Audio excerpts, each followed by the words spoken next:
तालीम अतर अपना बिहार की शुरुआत एक वायरल खबर से करते हैं जो नालंदा के हरनौत की बताई जा रही है। यहां पर एक पानी टंकी भरभरा कर गिर गया। स्थानीय लोगों ने टंकी गिरने का वीडियो बना लिया और वायरल कर दिया। हरनौत के मुराड़ी गांव में 7 निश्चय योजना के तहत यह टंकी लगाई गई थी, लेकिन इसका स्टैंड इतना कमजोर बनाया गया था कि टंकी लगाने के कुछ ही दिनों के भीतर पानी से भरी टंकी धड़ाम से नीचे गिर गई। इस घटना में किसी को नुकसान तो नहीं हुआ, लेकिन सरकारी योजना में किस तरह अधिकारी और ठेकेदार भ्रष्टाचार की गंगा बहा रहे हैं, यह तस्वीर उसे साबित कर रही है। आप तस्वीरों में देख सकते हैं 7 निश्चय योजना जो मुख्यमंत्री की एक बहुत बड़ी योजना है और मुख्यमंत्री इस योजना के तहत ही चुनाव में उतरे हैं और उस योजना का क्या हाल है आप समझ सकते हैं। जब भी मुख्यमंत्री जहां कहीं भी जाते थे तमाम इलाकों को चमका दिया जाता था और उसी के तहत ये टंकी भी बनवाई गई थी। जाहिर सी बात है इस योजना के जरिए गांव में पानी पहुंचाने की कोशिश की गई थी, लेकिन ये टंकी जिस स्टैंड पर रखी गई थी उसे इतना कमजोर बनाया गया था कि कुछ ही महीनों तक ये टंकी टिक पाई और ये भरभरा कर गिर गई। तस्वीरें आपके सामने हैं जब ये टंकी कमजोर पड़ रही थी और ऐसा लग रहा था कि ये टंकी गिर जाएगी, तब लोगों ने इसका एक वीडियो बनाया और इस वीडियो को वायरल कर दिया। और अगली खबर समस्तीपुर से है, जहां एक महिला ने गांव के कुछ दबंगों के काफी देर तक छक्के छुड़ा दिए, लेकिन अंत में भीड़ के आगे ये महिला बेबस हो गई और दबंगों की बेरहमी की शिकार भी हो गई। सोशल मीडिया पर यह वीडियो तेजी से वायरल हो रहा है जो 8 जुलाई का बताया जा रहा है। घटना कल्याणपुर थाना क्षेत्र के रसौली गांव की है, जहां भूमि विवाद में कुछ लोगों ने एक शख्स विमल कुमार पर हमला कर दिया। जिस वक्त यह हमला हुआ उस वक्त घर में सिर्फ उस शख्स की पत्नी थी, लिहाजा पति को बचाने के लिए यह महिला दबंगों से भिड़ गई। फिर क्या था, महिला ने दनादन ईंट चलानी शुरू कर दिए, जिसे देख दबंगों के होश उड़ गए और काफी देर तक महिला पर वार करने के लिए सिर्फ निशाना ही ये दबंग बनाते रहे, लेकिन ईंट के सामने इनकी लाठी कांपती हुई नजर आई। हालांकि बाद में दबंगों ने एक महिला पर हमला कर दिया जिसमें वो बेबस हो गई। महिला ने कल्याणपुर थाने में प्राथमिकी दर्ज कराई है। तो तस्वीरों में देखिए किस तरीके से एक महिला इन दबंगों के आगे खड़ी हो गई और जब बड़ी संख्या में दबंग इस महिला और उसके पति पर हमला करने पहुंचे थे, तब इस महिला ने हाथ में ईंट उठा लिया और ईंट से उन पर वार करने लगी। ये लोग कोशिश करते रह गए, लेकिन देखिए कैसे इतने सारे लोग इस महिला पर टूट पड़ते हैं और फिर वो महिला वहां बेबस नजर आती है। अगली खबर का रुख करते हैं। पटना में कोरोना संक्रमण थमने का नाम नहीं ले रहा। पटना हाईकोर्ट में कोरोना संक्रमण का बड़ा मामला सामने आया है। हाईकोर्ट की सुरक्षा में तैनात 19 कर्मचारियों की रिपोर्ट पॉजिटिव आई है। पटना हाईकोर्ट परिसर में बड़े पैमाने पर सुरक्षा कर्मियों के कोरोना पॉजिटिव पाए जाने के बाद हड़कंप मच गया है। कोरोना पॉजिटिव पाए गए सुरक्षा कर्मियों को फिलहाल आइसोलेशन में रखा गया है। इसके पहले यहां तैनात एक डीएसपी को भी संक्रमित पाया गया था, उनकी भी जांच की जा रही है। बाकी 30 सुरक्षा कर्मियों की जांच रिपोर्ट आनी अभी बाकी है, जबकि दूसरे सुरक्षा कर्मियों की कोरोना जांच कल कराई जाएगी। हाईकोर्ट के कई कर्मचारी भी इनके लगातार संपर्क में रहे हैं। और रजनीश हमारे साथ जुड़े हुए हैं। रजनीश, जिस तरीके से कोरोना संक्रमण का यह बड़ा मामला सामने आ रहा है, क्या अब यह माना जाए पहले मुख्यमंत्री आवास, अब हाईकोर्ट परिसर और इस तरीके से तमाम जो वीआईपी इलाके हैं वो अब कोरोना के चपेट में आने लगे हैं? बिल्कुल, देखिए पिछले 72 घंटे में स्थितियां जो है लगातार खराब होती जा रही है। बिहार के कहें तो जहां भागलपुर के जिलाधिकारी कल पॉजिटिव पाए गए, उसके बाद अगर देखा जाए तो पटना हाईकोर्ट के एक साथ 30 सुरक्षा कर्मी, यानी सबसे पॉश इलाका, सबसे वीवीआईपी जोन जहां पर जो सुरक्षा कर्मी कार्यरत रहते हैं वो पॉजिटिव हो गए हैं। उसके साथ साथ जो कई अधिवक्ता उसके जद में आए हैं उनका भी सैंपल लिए जाने की बात कही जा रही है। साथ ही 30 जो सुरक्षा कर्मी है उनका सैंपल अभी उसका रिजल्ट आना बाकी है। तो निश्चित रूप से चिंता की बात है। जो राजधानी पटना है वो पूरी तरह से संवेदनशील बन गया है। जिलाधिकारी के साथ साथ पटना कमिश्नर लगातार बैठक कर रहे हैं, निर्देश दे रहे हैं कि जो टेस्टिंग की क्षमता है उसको बढ़ाने के लिए, साथ ही जो कहीं ना कहीं जो संक्रमण की जद में जो लोग आ रहे हैं जो लोग हैं जो संपर्क में आए हैं उनका टेस्टिंग किया जाए। तो अभी जो आई है खबर वो चिंता की बात है कि पटना हाईकोर्ट के 29 जो कर्मी हैं वो कहीं ना कहीं पॉजिटिव पाए गए हैं। जो राजधानी की बात कर लें तो सीएम हाउस से लेकर जो अन्य सरकारी कार्यालय है यानी सचिवालय तक, सुशील मोदी का भी जो कार्यालय है वो अछूता नहीं है। तो सचिवालय से लेकर ये पुलिस मुख्यालय तक और हाईकोर्ट तक लगातार ये खबरें आ रही है। तो कहीं ना कहीं पटना पुलिस जो है पूरी तरह से हाई अलर्ट पर है, जिला प्रशासन अलर्ट पर है और लोगों से लगातार अपील कर रहा है कि आप सावधान रहिए, मास्क का इस्तेमाल कीजिए, क्योंकि जो स्थितियां हैं वो लगातार बदल रही है और अब सावधानी का जरूरी है। जी रजनीश, जो बाकी के सुरक्षाकर्मी वहां तैनात थे या फिर हाईकोर्ट में जो दूसरे लोग काम कर रहे थे, क्या उनके ऊपर भी संक्रमण का खतरा मंडरा रहा है? क्या उनको लिस्टेड किया गया है कि उनकी सैंपल लेकर जांच की जा सके? बिल्कुल, देखिए अली, मैं सही कहा आपने, जो सुरक्षाकर्मी है 29 उनकी संख्या है और जो कॉन्टैक्ट ट्रेसिंग किया जा रहा है उसमें फिलहाल अभी बताया जा रहा है कि तकरीबन 55 से 60 लोग ऐसे हैं जिनको 24 घंटे के भीतर उनके भी सैंपल लिए जाएंगे। यानी अलग अलग द्वार पर, अलग अलग गेट पर इन सुरक्षा कर्मियों की तैनाती थी, जहां से लोगों की जांच करने के बाद चाहे अधिवक्ता हो या फिर जो फरियादी हो उनकी एंट्री होती थी। तो कहीं ना कहीं 2 से 3 मीटर तक की दूरी जो है वो वहां पर देखा गया है कि जो भी लोग संपर्क में आए हैं या फिर नजदीक में जो लोग रहे हैं संपर्क में, वो कौन कौन लोग हो सकते हैं। ऐसे में कई वीवीआईपी हैं या फिर अधिवक्ता है, सुरक्षाकर्मी है, उनकी ट्रेसिंग की जा रही है और 24 घंटे के भीतर कहा जा रहा है उनका सैंपल लिया जाएगा और जांच रिपोर्ट तैयार की जाएगी। जी चलिए, बहुत बहुत शुक्रिया रजनीश आपका तमाम जानकारी देने के लिए। और उधर पटना में 7 दिनों के लिए लॉकडाउन लगा दिया गया है। लगातार बढ़ रहे कोरोना संक्रमण के मामले के बाद जिला प्रशासन ने यह तय किया है कि पटना जिला में लॉकडाउन लगा दिया जाए। इसका असर कैसा है ये जानने के लिए हमारी टीम पटना के व्यस्ततम डाक बंगला चौराहे पर पहुंची और जायजा लिया कि इसका कितना पालन किया जा रहा है। इसका जायजा लिया आनंद अमृतराज ने। को याद होगा जब देश में लॉकडाउन लगा था सबसे पहली बार, उसके बाद अनलॉक 1, उसके बाद अनलॉक 2, लेकिन एक बार फिर से पटना में जब कोरोना संक्रमण के मरीजों की संख्या बढ़ने लगी तो लॉकडाउन लगा दिया गया। और आज तस्वीर बिल्कुल वैसे ही दिख रही है पटना के सड़कों की, जो सबसे पहले देश में लॉकडाउन लगा था उस वक्त तस्वीर दिखी थी। इस वक्त हम पटना के डाक बंगला चौराहे पे हैं और तमाम मार्केट और सड़क पे सन्नाटा पसरा हुआ, मार्केट बंद है, सड़कों पे सन्नाटा, वाहनों की जो कतार लगा करती थी डाक बंगला के पास वो बंद हो गई है। कभी कभी कोई इक्का दुक्का वाहन नजर आ रहे हैं। हाँ, नजर आ रहे हैं सड़क पे तो सिर्फ पुलिस वाले, और पुलिस वाले भी अगर कोई वाहन दिखता है तो उन्हें रोक कर पूछते हैं कि किस कारण से आप घर से बाहर निकले हैं और क्या कुछ कारण है। तो ये बेहद जरूरी है और यही वजह है कि कोरोना को तभी हराया जा सकता है कि जब हम और आप सचेत रहें और पूरी तरीके से लॉकडाउन का पालन करें। तो इस वक्त हम आपको जो तस्वीर दिखा रहे हैं पटना के डाक बंगला चौराहे का, जहां पे पुलिस वाले बड़ी संख्या में मौजूद हैं और लोगों से क्या कुछ निर्देश मिला है आप लोगों को? हाँ, निर्देश मिला है, जो मास्क नहीं लगा के चले उनका फाइन होगा।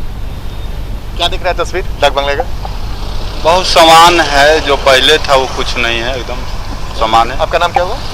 एसआई मोहन कुमार मेरा नाम है। तो मोहन कुमार एसआई है। तो देखिए तस्वीर बिल्कुल यही है। कैमरामैन सुबोध के साथ आनंद अमृतराज, न्यूज 18 नेटवर्क, पटना। और पटना में लॉकडाउन का आज तीसरा दिन है और ऐसे में लोग घरों से बेवजह बाहर ना निकलें, इसके लिए पटना पुलिस ने पूरी चौकसी बरती है। लेकिन यह कोशिश हम सबको करनी है कि बेवजह अपने घर से बाहर ना निकलें। अगर जाना भी हो तो मास्क का इस्तेमाल जरूर करें। पटना पुलिस के महिला और पुरुष जवान से बात की हमारी संवाददाता आनंद अमृतराज ने।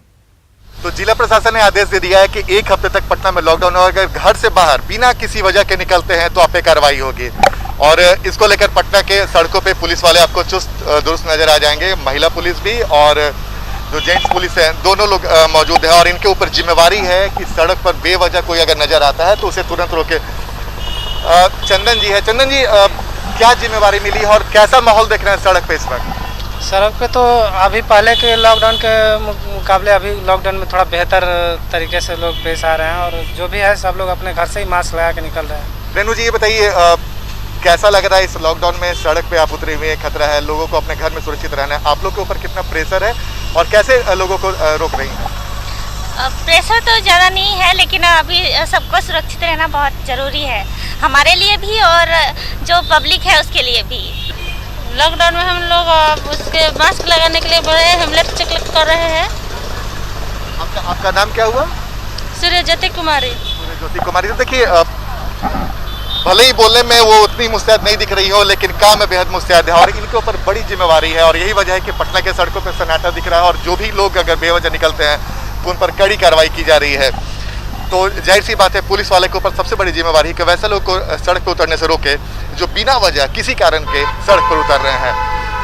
कैमरामैन सुबोध के साथ आनंद अमृतराज, न्यूज 18 नेटवर्क, पटना। और अब पटना के व्यस्त सड़क में से एक हड़ताली मोड़ की तस्वीर हम आपको दिखाते हैं, जहां लॉकडाउन का असर साफ साफ देखा जा सकता है। वाहनों की कतार पर ब्रेक लगा है, लोगों की चहल पहल भी कम दिख रही है। हड़ताली मोड़ का जायजा लिया है आनंद अमृतराज ने। इस वक्त हम मौजूद हैं पटना के हड़ताली मोड़ पे और हम आपको तस्वीर दिखाने की कोशिश कर रहे हैं कि लॉकडाउन में पटना के सड़कों की स्थिति क्या है, खासकर जो पटना के व्यस्तम सड़क माने जाते हैं उनकी स्थिति क्या है। तो हड़ताली मोड़ की तस्वीर हम आपको दिखा रहे हैं कि जहाँ पे वाहनों की तार बहुत धीमी दिखाई दे रही है, बहुत इक्का दुक्का वाहन दिखाई दे रहे हैं और वही वाहन दिखाई दे रहे हैं जिन्हें बहुत जरूरी काम से जाना और प्रशासन ने इजाजत भी दी है 7 दिनों के लॉकडाउन में कि उन्हें ही घर से बाहर निकलने की इजाजत है जिन्हें बहुत जरूरी काम है। तो ये हड़ताली मोड़ अमूमन इस वक्त जबरदस्त भीड़ हुआ करती है, वाहनों की कतार लगती है, लेकिन इस वक्त आपको इक्का दुक्का वाहन ही नजर आते होंगे और वही वाहन नजर आ रहा है जिन्हें घर से कुछ जरूरी काम से निकलना है या फिर कुछ ऐसा जरूरी काम है जिसकी वजह से उन्हें निकलना पड़ रहा है। तो तस्वीर आपको दिखाने की कोशिश कर रहे हैं और सड़कों पे अगर आम लोग की उपस्थिति बहुत कम दिख रही है, पुलिस वाले जरूर नजर आ रहे हैं और पूरी तरीके से अलर्ट मोड में है कि कुछ भी कोई भी अगर फालतू निकलता हो तो उसे तुरंत रोकते हैं, चेक करते हैं। तो ये तस्वीर है पटना के व्यस्तम सड़कों में से एक माने जाने वाले हड़ताली मोड़ की और हम सिर्फ तस्वीर आपको दिखाकर ये बताने की कोशिश कर रहे हैं कि लॉकडाउन का पालन अच्छी तरीके से करें और जितना घर में रहेंगे जरूरी के काम हो तभी घर से बाहर निकलें, जितना घर में रहेंगे उतना ही सुरक्षित रहेंगे। और सरकार की कोशिश भी है और सरकार ने इसी वजह से लॉकडाउन लगा है 1 हफ्ते के लिए ताकि कोरोना के चिन्ह को रोका जा सके, तोड़ा जा सके और कोरोना को हराया जा सके। कैमरामैन सुबोध के साथ आनंद अमृतराज, न्यूज 18 नेटवर्क, पटना। पटना में कोविड-19 के बढ़ते संक्रमण को देखते हुए जिला प्रशासन ने सैंपल कलेक्शन का टारगेट बढ़ाया है। जिलाधिकारी के निर्देश पर न्यू गार्डियन और राजवंशी नगर अस्पताल में ट्रूनेट मशीन से भी कोरोना की जांच कराई जाएगी। हॉस्पिटल में मशीन दी गई है, लेकिन जांच कब से शुरू होगा यह अब तक नहीं हो पाया है। मौके से जायजा लिया न्यूज 18 संवाददाता संजय कुमार ने। पटना में कोविड-19 के बढ़ते संक्रमण को देखते हुए प्रशासन ने फैसला लिया है कि पटना के न्यू गार्डनर रोड हॉस्पिटल में भी कोविड-19 की जांच कराई जाएगी। लोग यहां पहुंच भी रहे हैं, हालांकि जो मशीन है वो आ गया है, लोग भी यहां आने लगे हैं, लेकिन ये जांच कब से होगी इस बारे में हॉस्पिटल में बैठे लोग कुछ बता नहीं पा रहे हैं। फिलहाल जो डॉक्टर हैं हम उनसे बात करने की कोशिश करते हैं, जो फिलहाल यहाँ पर ओपीडी में डॉक्टर हैं उनसे हम जानकारी ले लेते हैं। पर यहाँ पर फिलहाल कोविड-19 की जो मशीन है वो आ गई है, आ गई है, ऊपर इंस्टॉल भी है। तो फिर जांच की प्रक्रिया कब से प्रारंभ हो पाएगी? ये तो अस्पताल प्रशासन सुपरिटेंडेंट साहब बताएंगे कब से। क्या नाम है अपना? Doctor L B. Prasad ji, doctor L B. Prasad. Doctor साहब बता रहे हैं कि मशीन तो जरूर आ गई है और जो जांच प्रक्रिया है वो शुरू हो पाएगी। सुपरिटेंडेंट है, अस्पताल प्रबंधन फैसला लेगा इस बारे में। निश्चित तौर पर एक राहत की खबर है पटना के लोगों के लिए, क्योंकि कई ऐसे जांच केंद्र हैं निजी तौर पर जहां पर लोग जाते जरूर हैं, लेकिन उनका फी इतना अधिक है कि लोग एफोर्ड नहीं कर पाते हैं। ऐसे में न्यू गार्डनर रोड हॉस्पिटल और जो दूसरे हॉस्पिटल हैं पटना में, 2 जगहों पर जांच शुरू की गई है। फिलहाल अब देखना होगा कब तक जांच की प्रक्रिया जो है वो शुरू हो पाएगी, क्योंकि आज ही कहा गया था कि आज से जांच का जो दायरा है वो बढ़ेगा यहाँ पर और कोविड-19 की जांच जो है वो शुरू की जाएगी। लोग जो है वो पहुँचने भी लगे हैं। तो जांच कब होगी इस बारे में कोई मुकम्मल जानकारी अब तक नहीं मिल पाई है।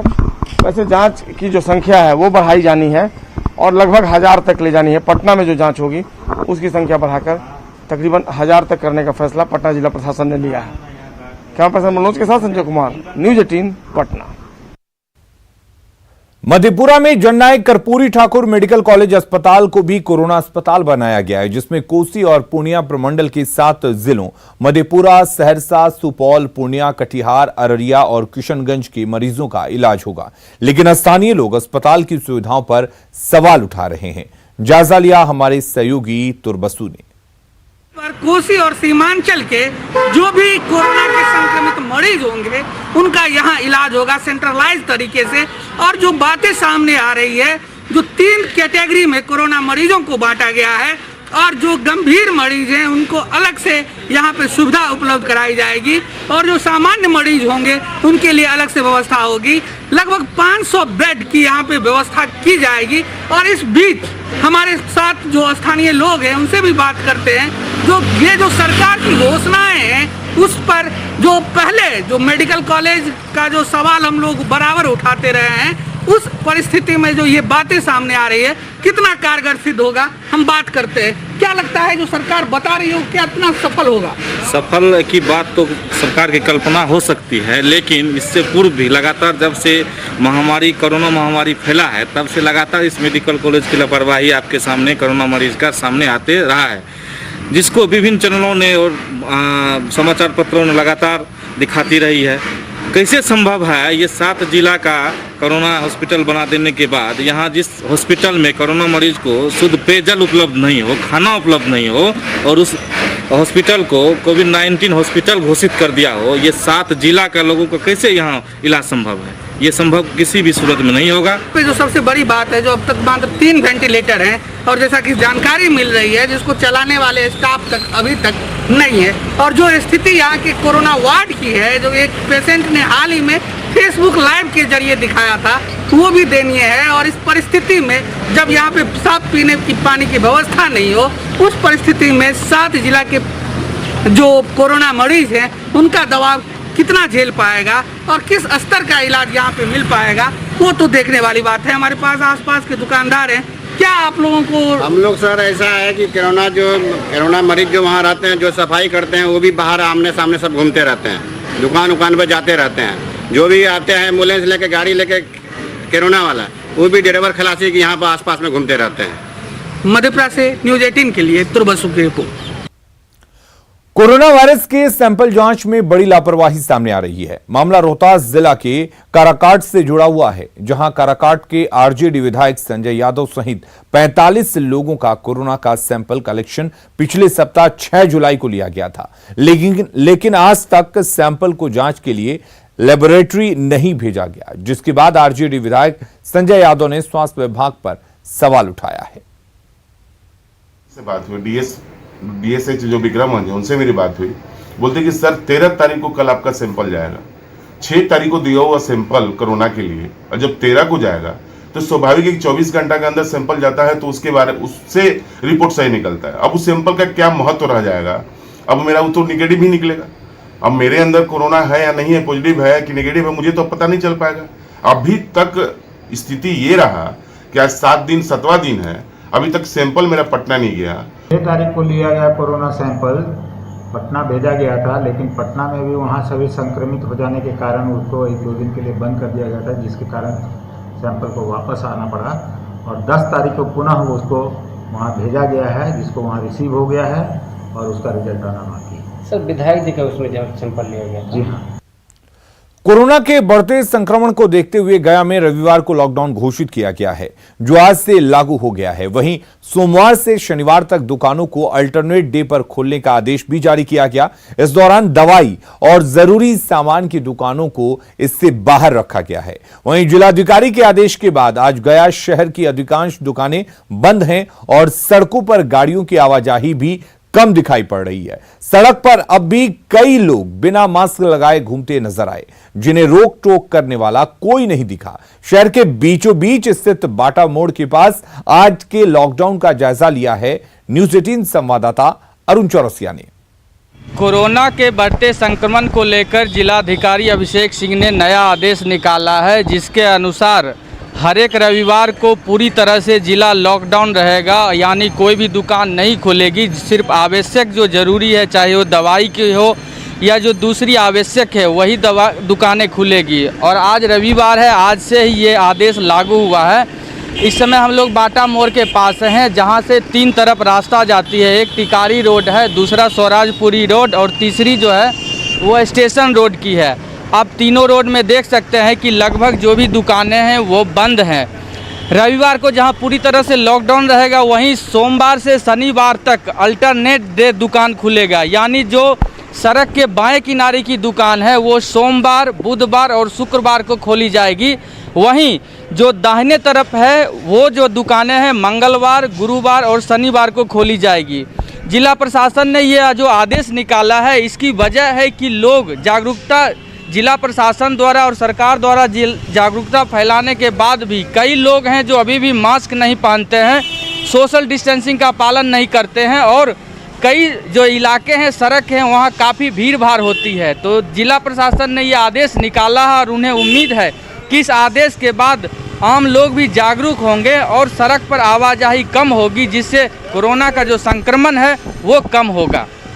सहयोगी विपिन के साथ अरुण चौरसिया, न्यूज़ 18 गया। और अपना बिहार के इस बुलेटिन में फिलहाल के लिए इतना ही, लेकिन खबरों का सिलसिला लगातार जारी है। बने रहिए न्यूज़ 18 बिहार झारखंड के साथ।